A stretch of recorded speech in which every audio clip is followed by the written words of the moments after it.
Tollywood super star Mahesh Babu, star దర్శకుడు రాజమౌళి కాంబోలో pan world cinema SSMB 29 చేస్తున్న సంగతి తెలిసిందే. ఇటీవలే ఈ సినిమా షూటింగ్ మొదలైంది.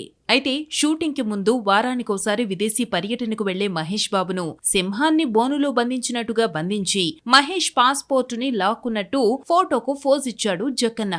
సింహాన్ని బోనులో లాక్ చేసినట్టు అర్థం వచ్చేలా వీడియోను షేర్ చేశారు. అప్పట్లో ఈ వీడియో సోషల్ మీడియాలో వైరల్ గా మారింది. అయితే ఇప్పుడు మాత్రం తన సింహాన్ని వదిలేశాడు రాజమౌళి. ఇటీవలే ఒరిస్సా షెడ్యూల్ సక్సెస్ఫుల్ గా ఫినిష్ చేశాడు జక్కన్న.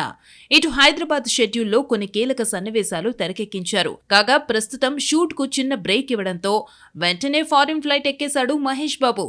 తన ముద్దుల తనయ సితారా ఘట్టమనేనితో కలిసి ఎయిర్పోర్ట్ లో మహేష్ బాబు విదేశాలకు వెళ్తున్న వీడియో సోషల్ మీడియాలో వైరల్ అవుతోంది.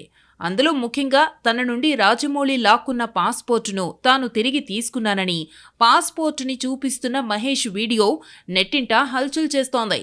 మామూలుగా అయితే రాజమౌళి సినిమా మధ్యలో తన హీరోలకు ఎలాంటి ఫ్రీడమ్ ఇవ్వడు అనే మాట ఉంది. కానీ అక్కడుంది సూపర్ స్టార్. రాజమౌళి సినిమా అయితే ఏంటి, బాబు చెయ్యాల్సింది చేస్తాడు అని సరదాగా సోషల్ మీడియాలో కామెంట్స్ చేస్తున్నారు అభిమానులు. ఏదేమైనా ఈ సినిమా అనౌన్స్మెంట్ కోసం 1000 కళ్లతో వెయిట్ చేస్తున్నారు అభిమానులు.